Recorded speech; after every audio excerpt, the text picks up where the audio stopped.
I'd like to welcome everybody to this particular Fort Collins Startup Week panel discussion.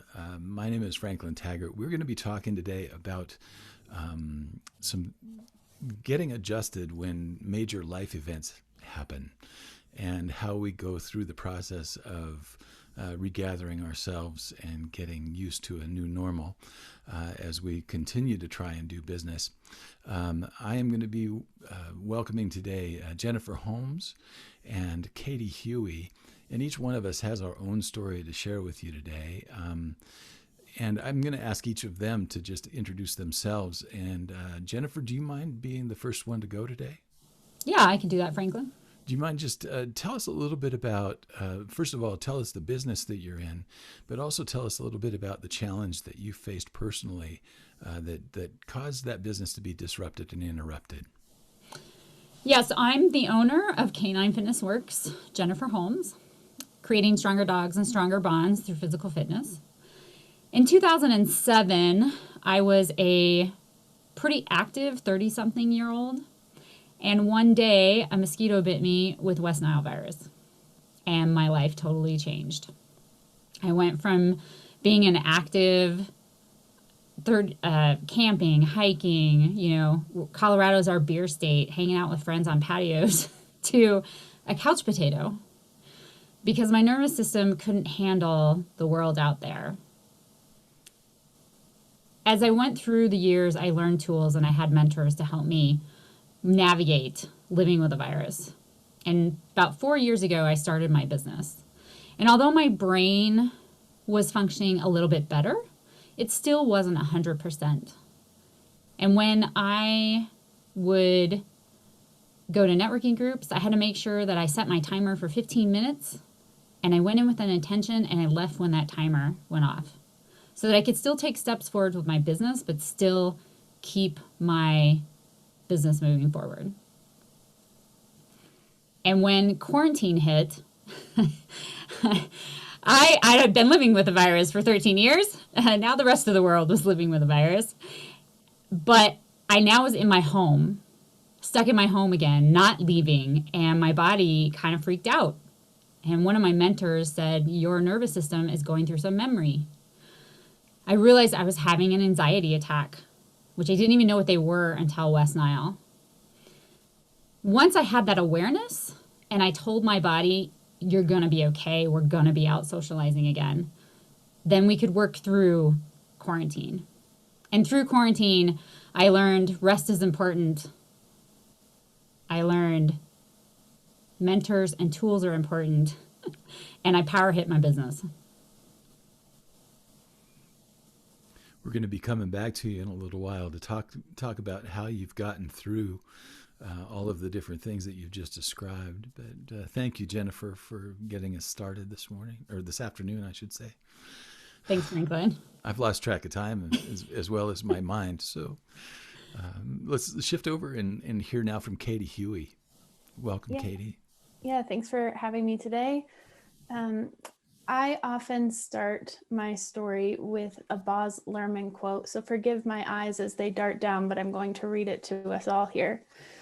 He's a movie producer who has a song called "Everyone's Free to Wear Sunscreen," I believe. And he says, "Do not worry about the future, or worry, but know that worrying is as effective as trying to solve an algebra equation by chewing bubblegum. The real troubles in your life are apt to be the things that never crossed your worried mind, the kind that blindside you at 4 p.m. on some idle Tuesday." And the thing that blindsided me, it was not a Tuesday, it was a 3 p.m. On a Friday in March of 2016. I was finishing up a project proposal and my phone was buzzing on my desk, and my mom was on the other end of the line. And she asked if I was sitting down. And my dad had passed away at the age of 58. As a result of that spinning, many things started to unravel that year. I lost my job in, I think it was May of 2016, and my husband had lost his in April.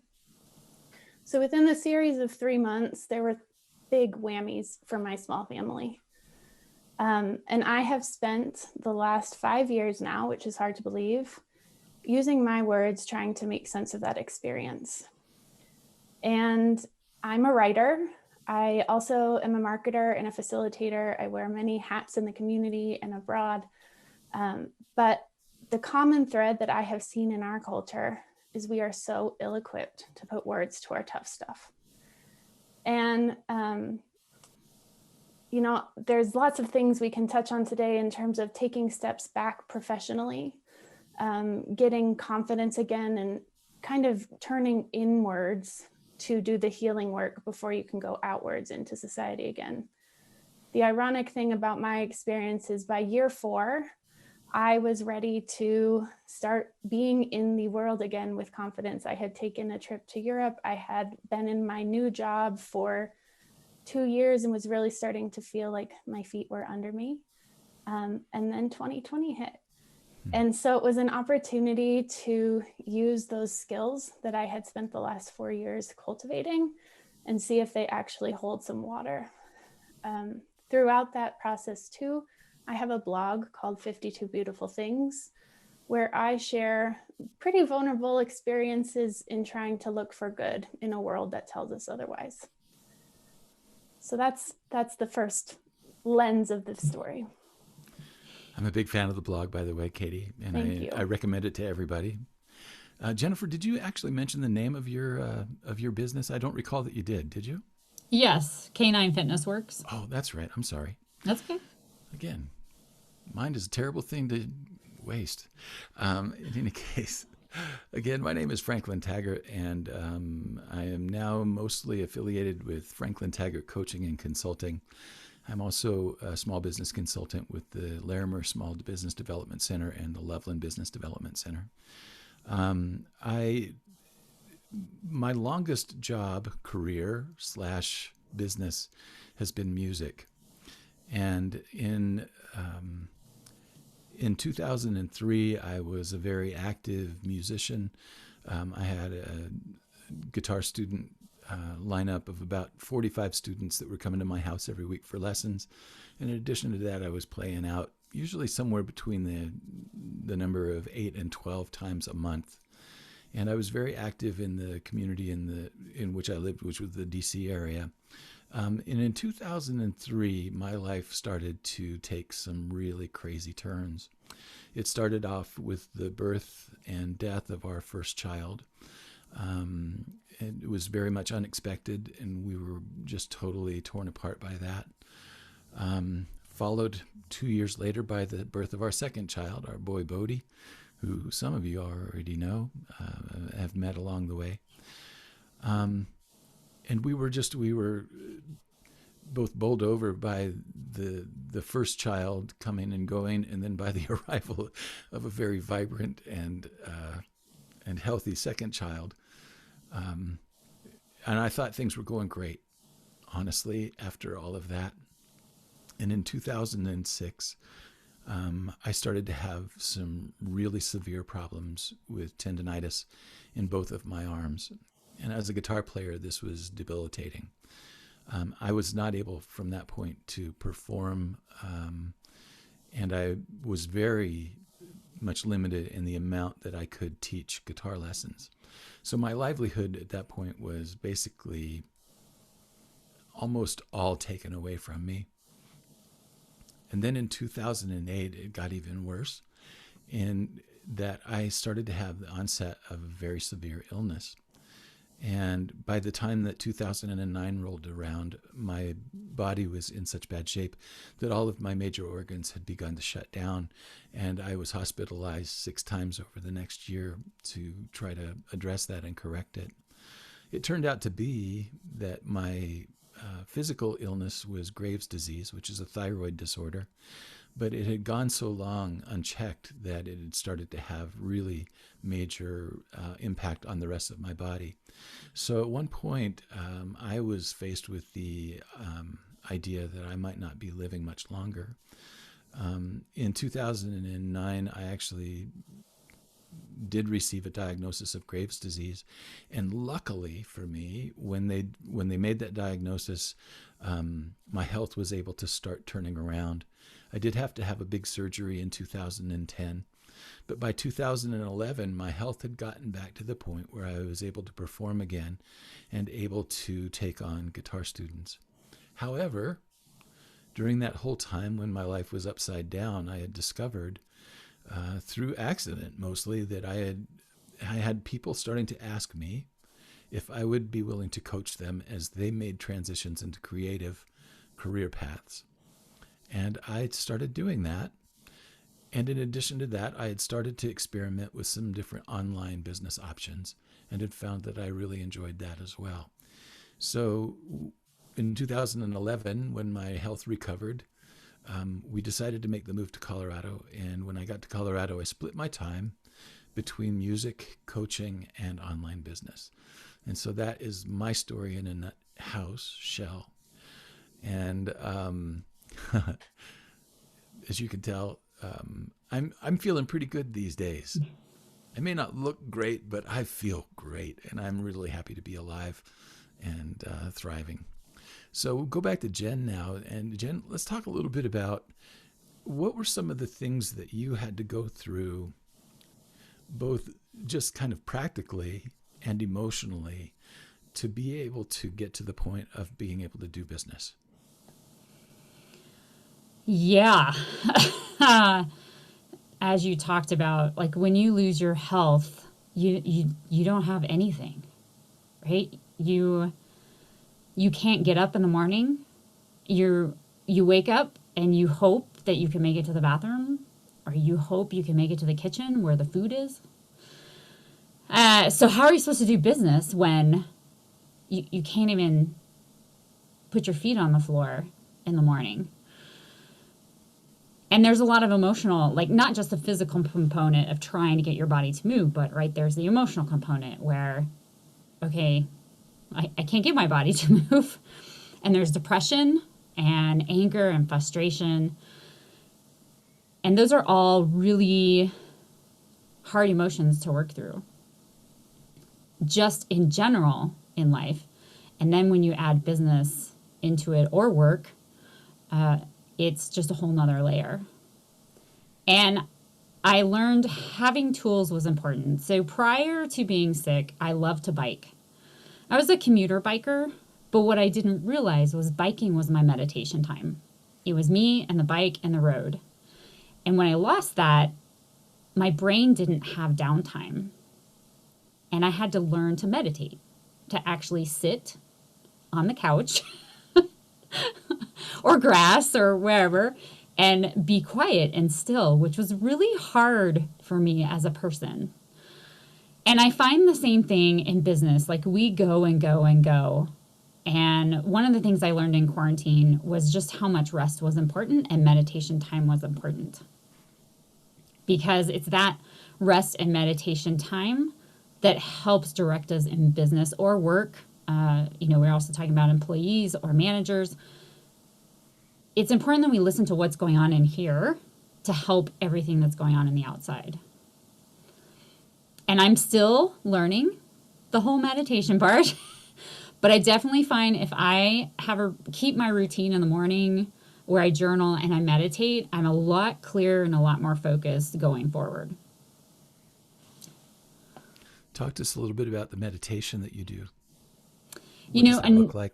Yeah, initially I did guided meditation because I couldn't calm my brain down. It would just think about everything that I had to do, make sure I got to eat, and I had to make food because I had a special diet, and which I'm sure you understand. And, then, okay, what are we going to do for business and marketing and, or as an employee, like how am I going to work with my, manager or coworkers? So I had to use guided meditation first to just kind of calm that down. I needed to follow a path, wherever that guided meditation took me. And I still occasionally use it. I use Insight Timer. They have a lot of great meditations. And now I can just meditate on my own. Sometimes I still like some music. It really just depends on my mood. But I'm definitely better at it than I used to be. And now I can also, in a moment, because when we'll be out there, we'll be stressed with a client or depending on what's going on in the environment. And I now can use tools that also get me to calm down within a couple of minutes. in the moment.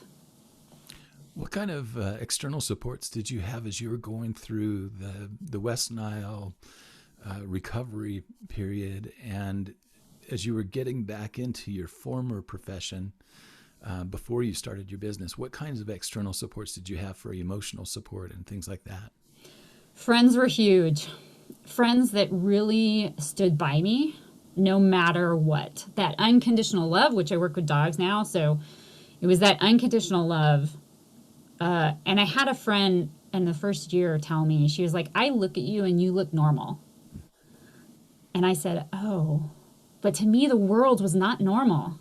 It totally changed. Like, we all see this right now, right? Our worlds have totally changed in the last year. So it really gave me a perspective on that. I had to explain to people that there was a time where my eyes were so sensitive I couldn't drive at night. And friends were like, hey, do you want to come out with us? And I felt like I was healthy enough to where I could go out with people. But I was like, I can't drive at night. So I had to express to them, well, I'd love to go out with you, but I can't drive past 6 because my eyes can't handle it. No problem. We'll pick you up. So the second thing that I learned was asking for help. And I'm still working on that one too, but I'm way better. And there's so many people out there that want to help us. All we have to do is ask.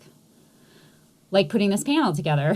Katie reached out to you and said, hey, can you help us moderate this panel? And you were like, yes. So having amazing friends, and you never know where they're going to come from, is what helped me get through. And the other thing to help me get through was I remembered God. There was a day where I was laying on my bed and I was like, I can't take this pain anymore. I can't do this. Just take me. And God said, no. You get up and you go to the mall. Because if you go to the mall or you go somewhere, somebody's going to smile at you and you're going to feel better. And like you said, like I'm in a place now where life is amazing just because I'm alive. Yeah.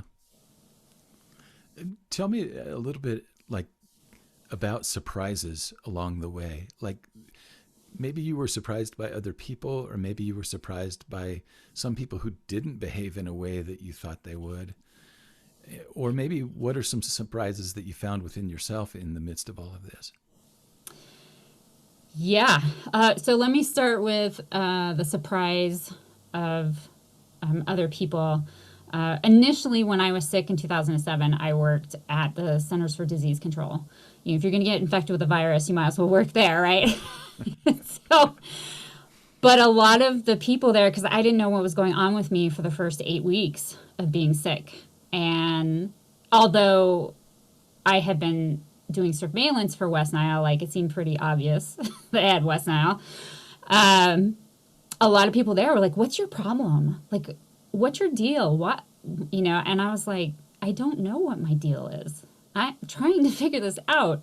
So there wasn't a lot of compassion in the field that I was working in, which was interesting. I worked through that and, you know, found people that would stand by me. And I was very fortunate to work there. They were amazing people and they helped me in a lot of different ways. The other thing that surprised me was years down the road, as I was working with dogs in rehab and I was working with their spinal injuries, how much I could relate to them because their nervous systems weren't working properly. Their back legs weren't walking or their front legs weren't walking because of their neck injury. And you could see, like, I could see the shock and the depression and the confusion in their eyes. But because I had been there, I could give the gift to them of, I know this is scary, but we're going to get through this. And at the same time, they helped me heal more as we were working together. And when they would walk and they'd be all excited and they're like, yeah, look at me, I just like picked up the ball. You know, it also gave me, like, someday I'd be able to bike again. Like, if these dogs can walk again, someday I will be able to do that again. So, yeah, it gave me more courage. You're giving me a reason to take my dog for an extra long walk this afternoon. Nice. That's a great story. Thank you.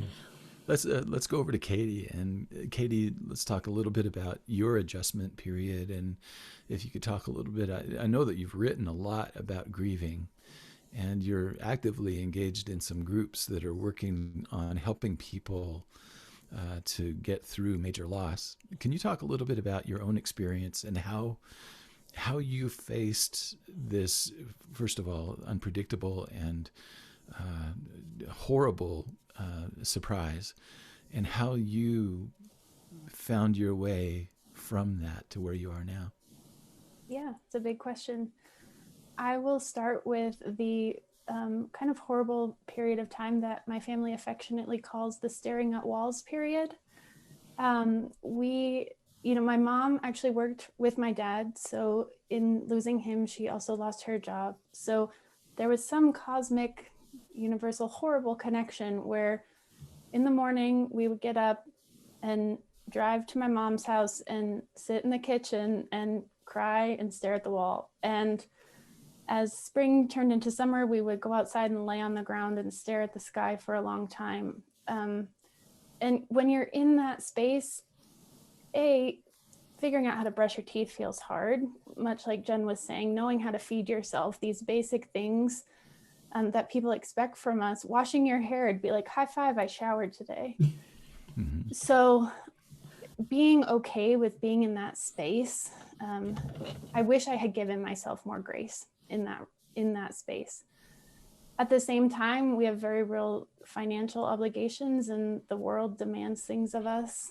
I had the opportunity to go and work for the gentleman who actually acquired much of my dad's business, which was a unique mixed blessing. There were many days where it was hard and many days where I would get to interact with his clients and the people who he had worked with and nurtured for over 20 years. So I did that for about a year and a half. And it was certainly a career step back. And I think, again, I wish I had given myself more grace. I was in my late 20s when my dad died and really caught up in this idea of a career track. The job I had secured was on paper very much a dream job. So letting go a lot of what I should be doing and really trying to analyze, this is enough for today. And I think we were in the this is enough for today space for probably 2 years. And then we started to feel a little bit more stable. And when I say we, I'm referring to my husband and I.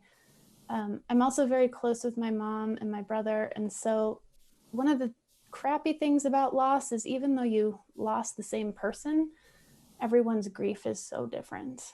And I think really navigating what's mine and what's my husband's and what's my mom's was just at times excruciating. So as we got more stable and I started to think about what do I want to do next, made some connections, and I now work at Trebuchet Group, which is a consulting firm here in Fort Collins too. And I really was looking for a job where I could feel values aligned. I had done a lot of work for nonprofits and knew that the need was great and my heart was not yet ready to be helping people in the same way that I had when I was younger. But I also had to go through a very introspective process of how much do I want people to know about where I'm at and what brought me here. I think when you have a disruptive life event too, I had a lot of anxiety about what do I put on my resume? How do I explain why I took a gap or why I took this weird blip of a job? And I got to the point where I decided I'm going to be honest about what happened. I don't think I want to work for someone who's not okay with it. And that was a real gift. And you're in an interview, you don't need to get into an extremely emotional place, but really stating the facts and clearing the air helped me move forward. So I think all the while managing little side hustles and trying to explore and figure out how we could dream, I think more in our personal lives than in my professional life. Okay. Could you tell us a little bit about giving yourself more grace? Can you describe what that would look like? Jen mentioned compassion earlier, and I think it's really easy for me to look at someone else who's struggling and to say, Of course, that must be really hard. And my internal self-talk was much more focused on moving past, moving through. How am I coping? Why am I still feeling this way? And you've heard all kinds of self-help people say, would you speak to a friend the way you're speaking to yourself? Yeah. And quite often my answer in those early years was not so much. I think too, grief brain, and it sounds like West Nile brain, it's just really disorienting. You can't seem to focus. It's hard to make decisions. It's hard to feel joy. And so looking back, I wish I had told myself that it's okay. I think there's a lot of narrative in our culture that even that word through, like I've lived through grief. I'm pretty adamant that I live with grief, and I probably will forever now. I've gotten through those really hard, acute first anniversaries, but I think it's become a companion rather than something I'm going to overcome.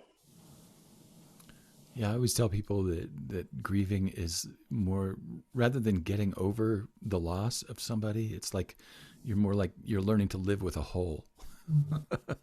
It's like there was a person here and I missed that person and I'm learning how to live with that, with that absence. I had a friend, I was writing her, asking her, she had lost her father a couple of years before me. And I said, how do you get through this? And she said, you don't. It's like there's a hole in your house and someone might throw a really pretty carpet over it. You learn how to walk around it, and it might shrink in size depending on where you're at, but that hole is always in your basement or your top level or wherever you want to be in your body. What were the external supports that you had to get to help you? It's a good question. And as you were asking Jen the same question, I was thinking, what were the things that were really instrumental in my recovery? There's a group, and they're actually national. It's called The Dinner Party. And they are an organization that they say supports life after loss, specifically for 20 to 40-year-olds.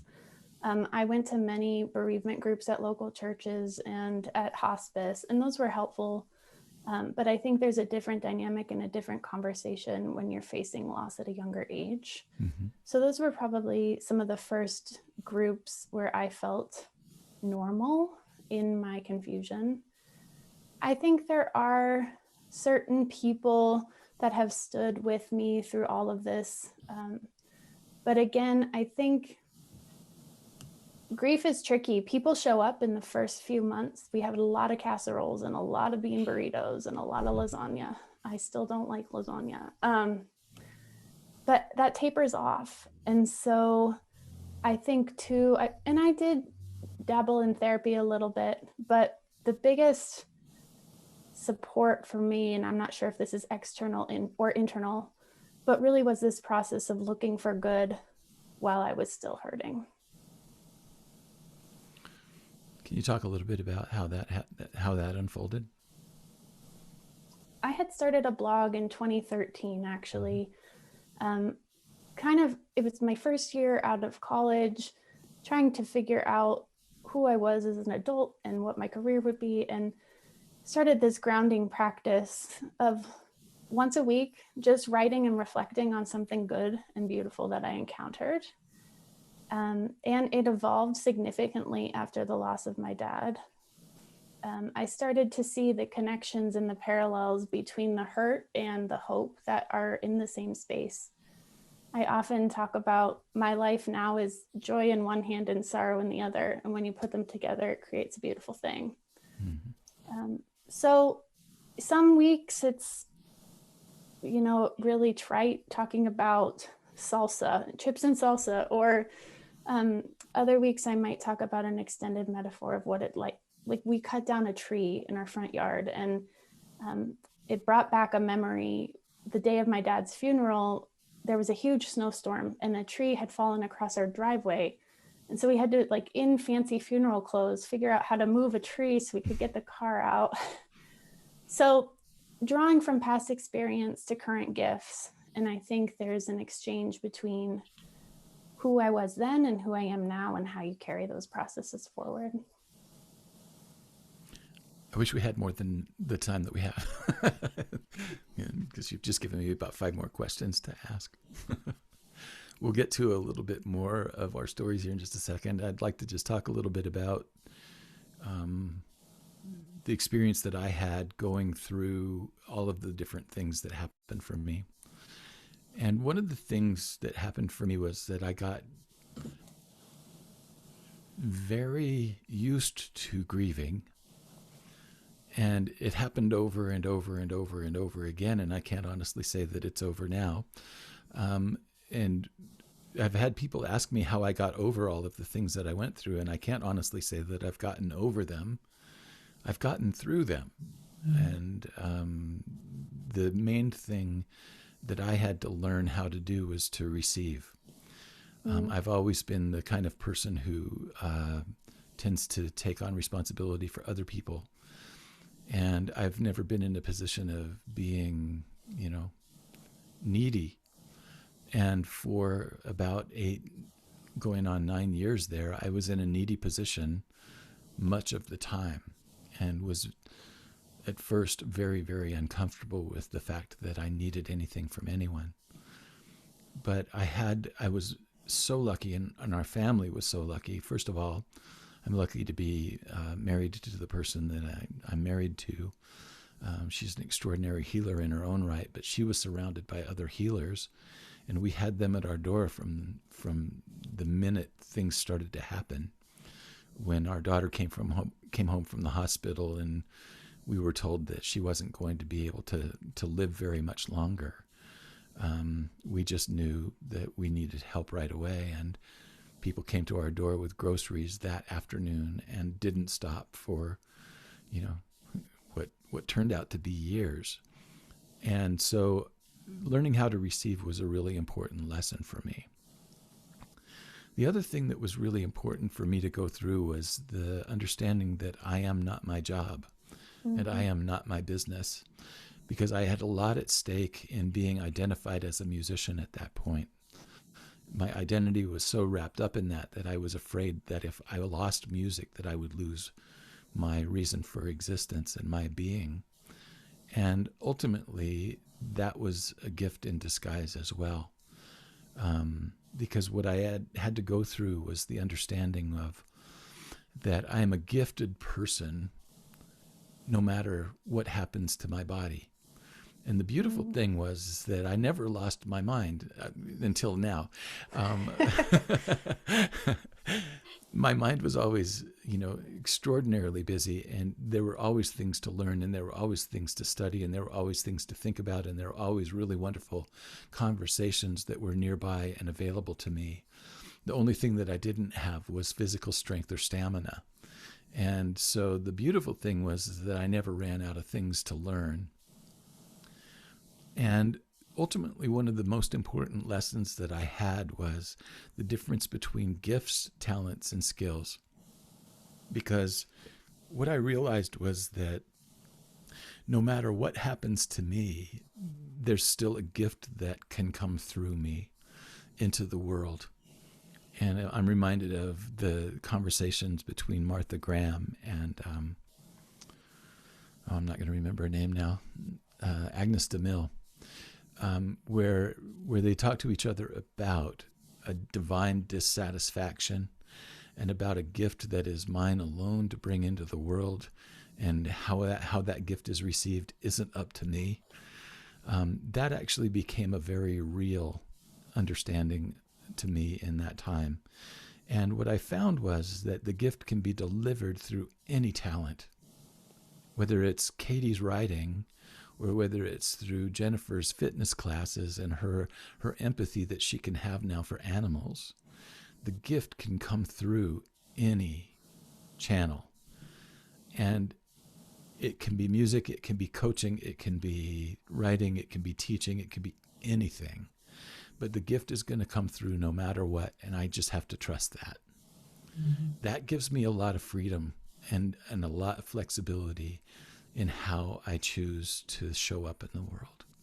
I don't have to be a musician in order for the gift to come through. And that was a liberating thing for me that had to come at a fairly great price, but it was worth learning.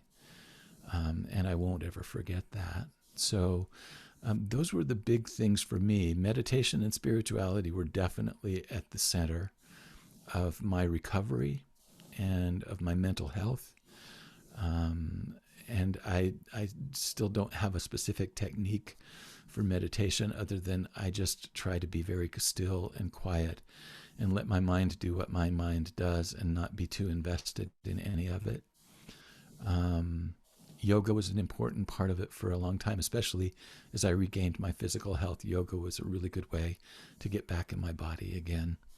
And then just being with my family and being with my friends and being with the people who came to my door was an extraordinarily important part of my recovery process.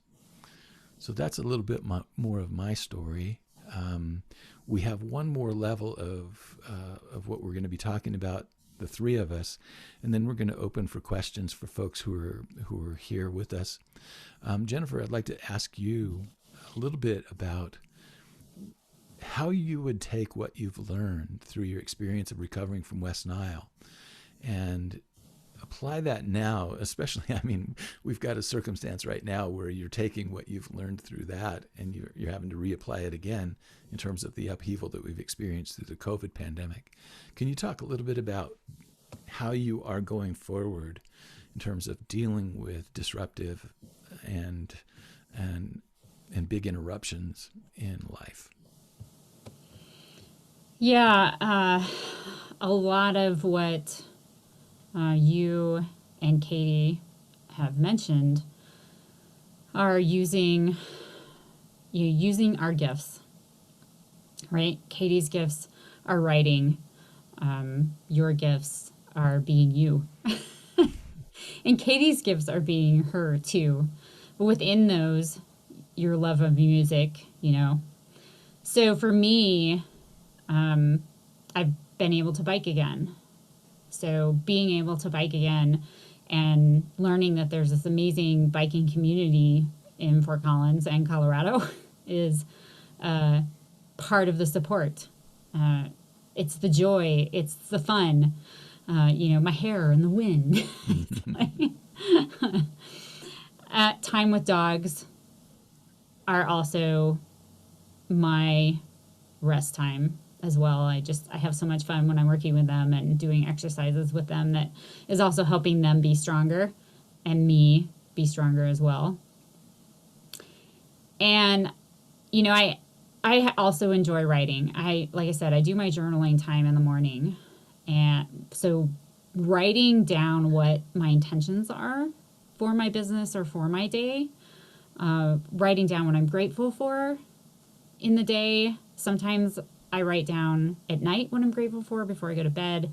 Then I'm dreaming about all those grateful things and writing down what those things are in the morning. How have you had to readjust your business in the midst of the pandemic? I had to go online faster. I already was considering going online, but I had to do it quicker because we couldn't see clients anymore. And what I realized is I could reach more people.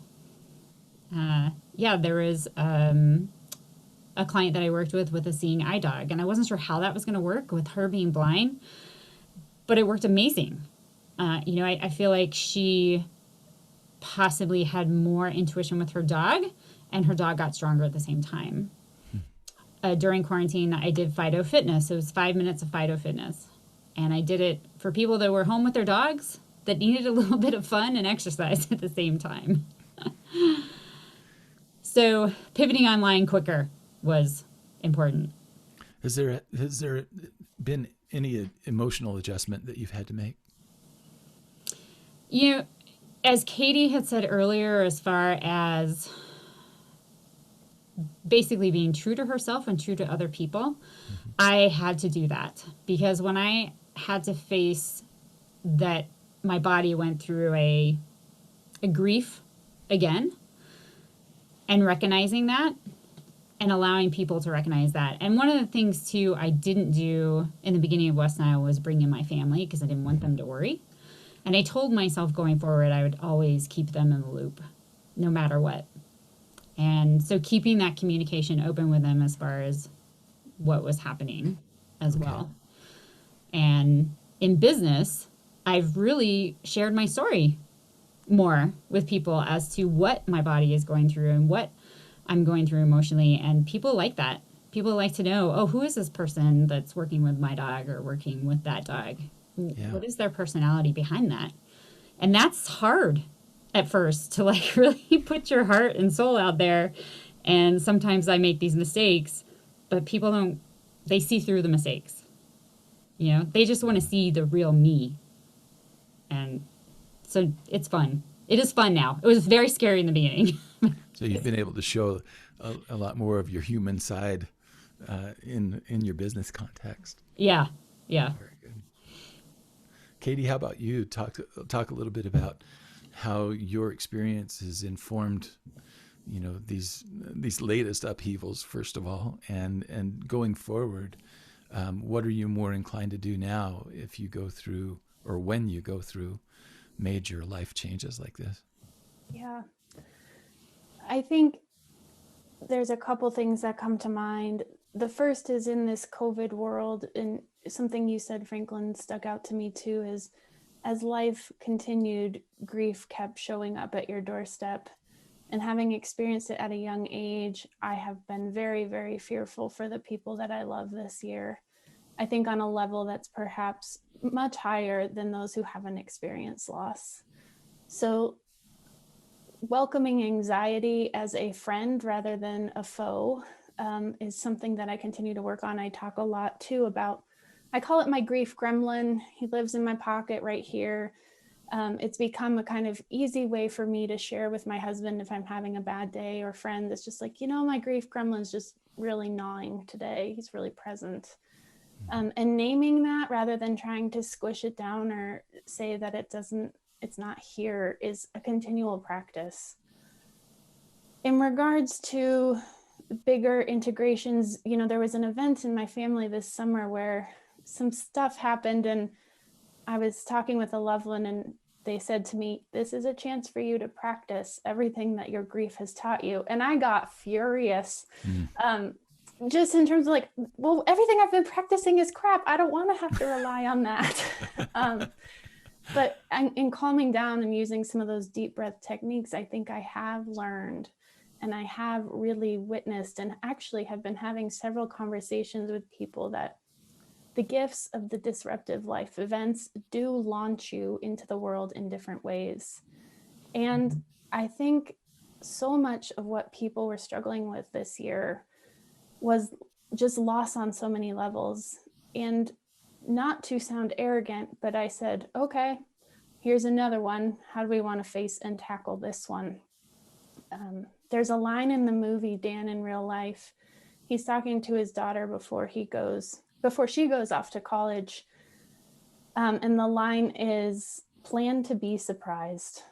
And that's how I want to live my life. And I think I walk the line between, let's stop foreboding and imagining negative surprises and try to manifest more positive surprises and positive connections. But I do think early loss made me realize, and COVID made me realize, we can plan till we're blue in the face, but life's going to keep happening. That's a fact. Yeah. And we're lucky if it does. You know, the alternative is not desirable. So definitely.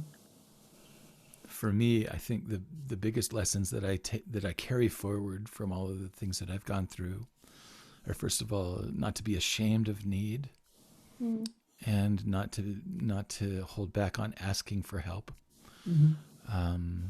And the last thing is just, it always drives home the importance of community. And community is not an easy thing. We're humans, and we make mistakes, and we we lie to each other and we pretend that we're okay, and we do all of this stuff. So community isn't necessarily an easy thing, but it's a crucial thing. It's an important thing. And that's probably what I'll carry with me most of all, or just the need for community and the need to not be afraid to ask for things that I need or want. Mm-hmm. I'd agree with that. We've reached the end of our stories right now, and we wanted to make sure to leave time for questions. We have a few folks here with us right now, and the way that we'd ask you to participate in the question and answer is we don't want to use the chat, so please don't use the chat. But if you have a question, would you please raise your hand, and then Jennifer will take you in the order that you raise your hand if you have a question. Otherwise, we might just sit here and keep talking. Looks like Peggy's got one. Mm-hmm. Go ahead, Peggy. Well, first, I wanted to say thank you so much for sharing in such a real and honest way today. I think a lot of people can really connect with your stories. And I just wanted to ask, I know you guys have talked about, yoga and different tools that you guys have used. What about for some of the people that are experiencing some of these things for the first time? They're not really familiar how to get started. They're thinking about trying to tackle some of those fears of theirs. Are there resources that they can turn to? Do you guys know about ones that you recommend? Or if they don't have community, is there someone they can talk to? Anybody I want have to a go few first? things that come to mind. Go Sorry, ahead, Katie. Yeah. Okay. Yeah, I think first, saying the brave thing that asking for help is, let me rephrase that. Asking for help and knowing you want to take action is a brave thing. So first, recognizing and compassion for yourself is great. In terms of resources for grief, I highly recommend the dinner party. And if you are older and looking for community, there's a lot at Pathways Hospice, which is great. I'm also going to include in my presentation materials, I have a writing exercise, which I call it start with one word. And it's just my pet peeve in grief is when people say there are no words. I'm a writer. I have a ton of words, and I think it feels like a lazy cop-out. And when people say, I'm not sure what to say, that's very, very different than I've got nothing to say to you. So I will include in these presentation materials just several exercises that people can use when they want to start journaling or start dabbling in putting words to their experience. Jen, do you have insight into the meditation tools that you've been using? I know you shared a few. Yeah, I love the Insight Timer, and I love Pathways Hospice. That's awesome. I haven't heard of the other one, so that's good to know. I also will include some worksheets. I feel prompt writing sometimes helps. And so I have a couple worksheets on finding what is your superpower or your gift. Because coming through something, there's lessons that we learn, and sometimes it helps to have questions to bring those out. Facebook groups. If you're on Facebook, there are some groups out there when you're looking for. So something I didn't mention, I actually have a West Nile support group, Facebook page and a Facebook group that I created because I wanted some support and there wasn't any locally. So those are great places as well to find support. And just like any counseling, the same thing with Facebook groups. If you go into one and you don't feel it's the right place for you, it's totally okay to leave. I always want people to know, like, if you work with a counselor and it's not the right fit, or you go to a Facebook group and it's not the right fit, it's okay to leave and go find one that does fit. So, but yeah, Insight Timer. I did Deepak Chopra and Oprah when they had meditation challenges. There's a lot of challenges out there too. Meditation challenges and yoga challenges that can help introduce you to people that you may want to follow. I'll also tack on Modern Loss is another Facebook group that's probably more age appropriate, bigger spread. For who? For which age group? I mean, really 20 to 80 plus. I think not children, but if you aren't in the 20 to 40, which is what the dinner party targets, I think the Modern Loss platform appeals to a wide array of people. I'm also going to be a reiterator of online groups, because you can find an online group for virtually any kind of recovery, any kind of situation that people are going through. The other thing that I'm a big advocate of as a coach is finding a coach. And there are coaches who help people to go through these types of experiences. And what I would do is just do some research to find people who have had this experience and have gotten through it in a way that they are satisfied with, and help find out what resources they have or that they would recommend. More often than not, we've all mentioned the importance of spiritual practices. Spiritual organizations very often do have resources available for people who are going through major life transitions. So if you're a part of a religious or spiritual organization, that might be a really good place to start. In addition to that, we've got great resources here through the SBDC for consults on pretty much any topic that's related to business. So if you're going through any kind of a business-related experience that's tied into your recovery, there may be a consultation that would be appropriate as well, that would help your business through a tough time like that. So that's where I would start. Peggy, does that answer your question all right? It does. Thank you so much. Thanks for being here. Thanks for the question. Are there any other questions for folks that are in the group here?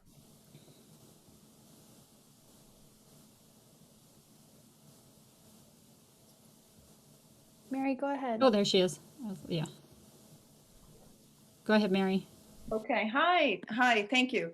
I just wanted to say I don't have a question. I have feedback of thank you so much for this time that you and how you shared just the excellent resources. I myself have gone through grief and child loss, and and the resources and the tools, I have to say, are what I've used, and also you've added to that. And also thank you for your heartfelt sharing. You've created a very powerful, potent, helpful talk here. And I hope that there's a lot of people that can listen and get the value from it that you've offered. So thank you. You're welcome. Yeah, thanks so much, Mary. I appreciate that. Absolutely.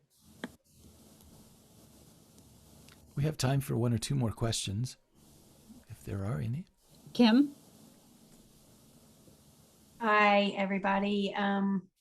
Yeah, I'm gonna cry right now because this is just amazing, and that's where I'm at in my life, and I'm gonna be okay with that. Tears are welcome. Yes.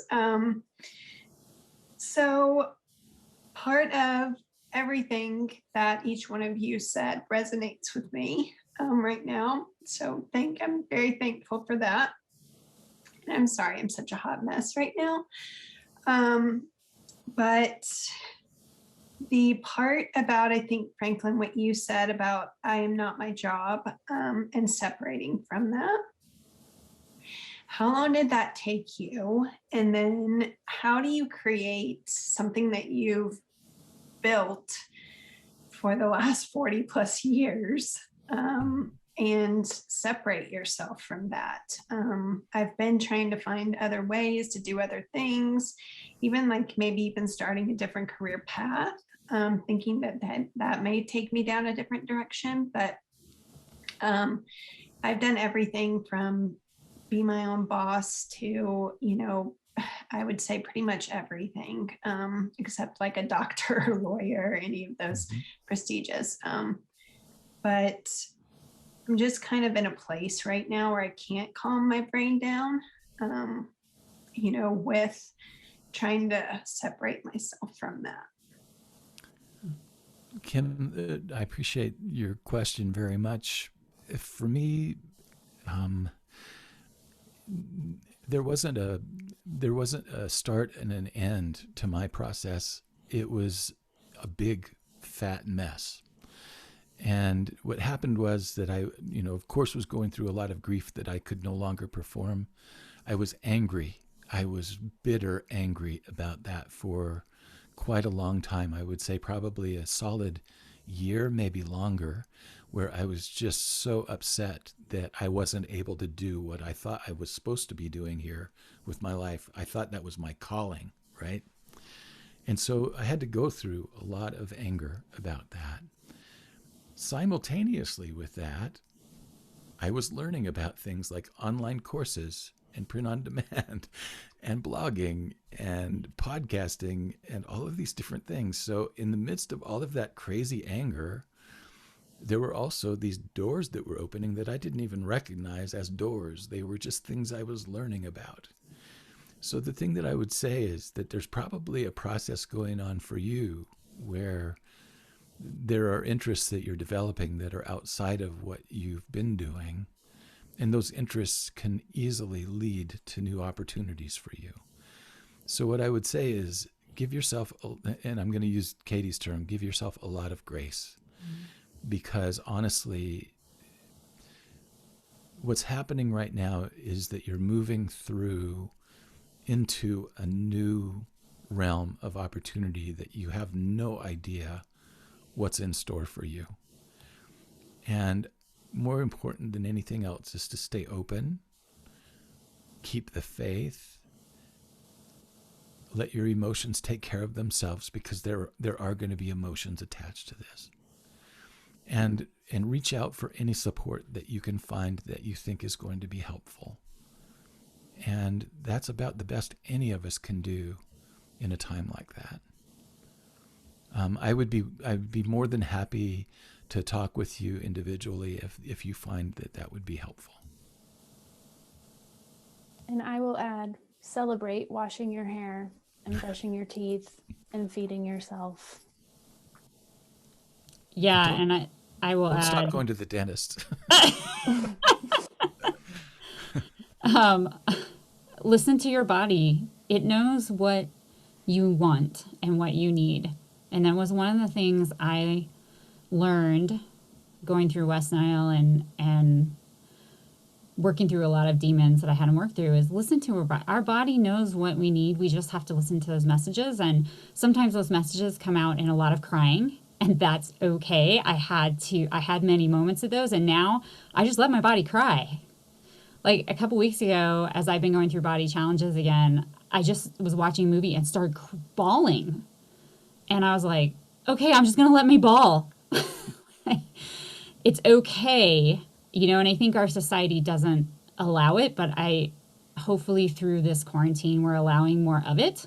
So just being kind to yourself, just like Franklin said, and listening to podcasts, listening to people that you like. And in those messages, you'll find a way. And reaching out to, Franklin, I'm happy to talk to anybody, anytime. Katie, we're all here to help one another. One of the things I realized was that love is the only thing that really matters in the world. And that's why we're all here. And so just listen to that and know that it may take a lot of time. And that's okay. We have time for one more question, if there's anyone here that would like to ask one. Yeah, I'm figuring out this raise the hand thing. Just in time.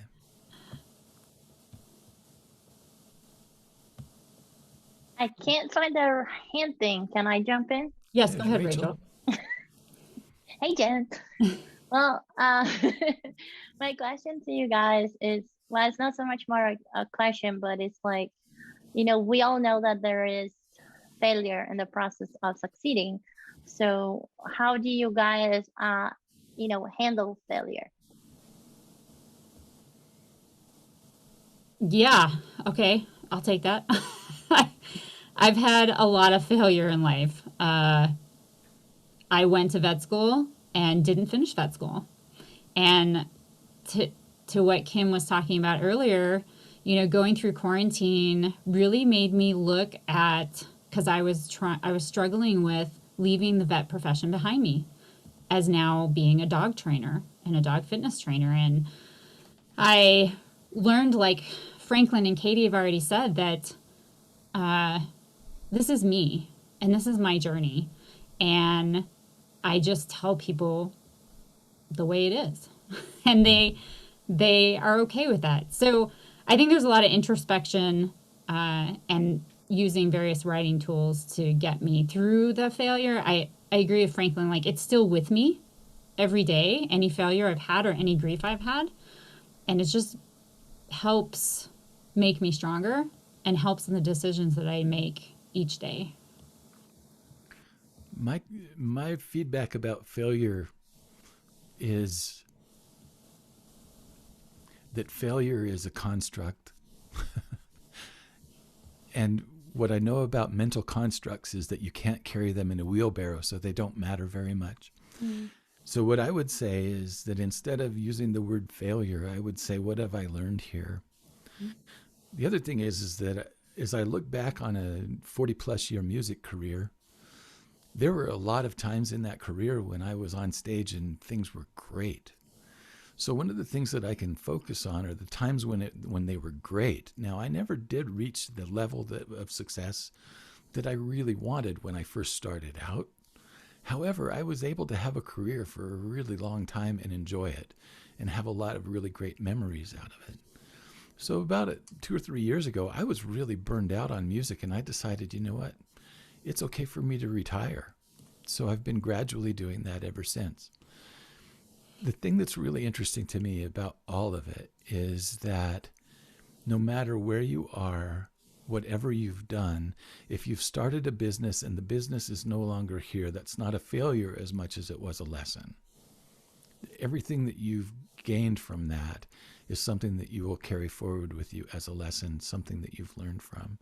And that's what I'll say about all of our experiences here. They've been more than anything else lessons for us to carry forward from where we are. Mm-hmm.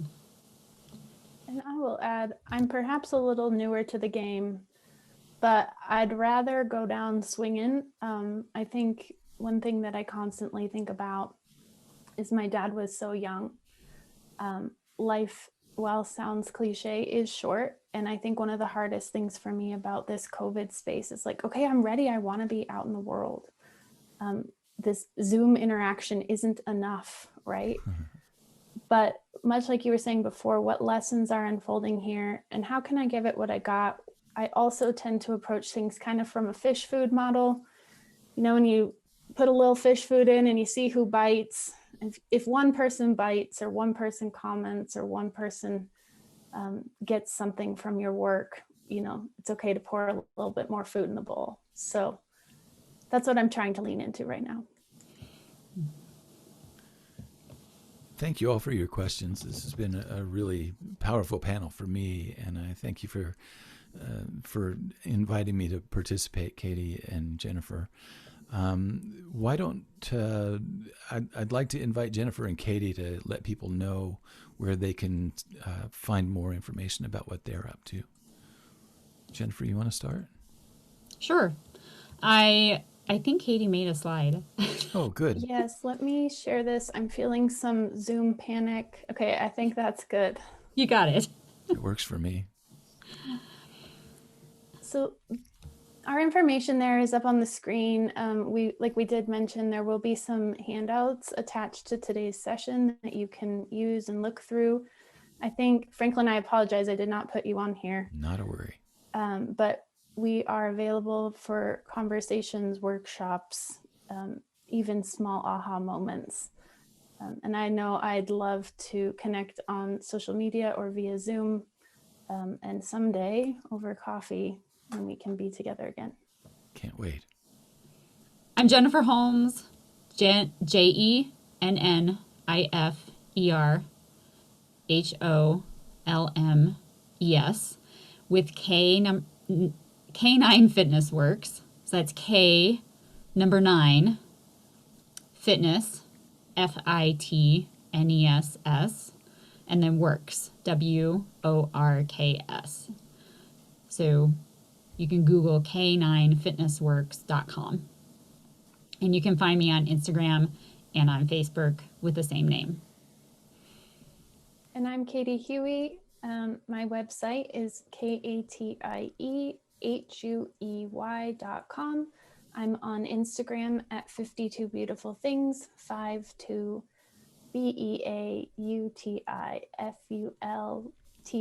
BEAUTIFULTHINGS. And I'm everywhere Franklin Taggart, FranklinTaggart. If you want my website, it's that.com, franklintaggart.com. And I'm at Franklin Taggart Coaching on Facebook, LinkedIn, and I think Instagram, but I don't do anything on Instagram, so don't look for me there. Great.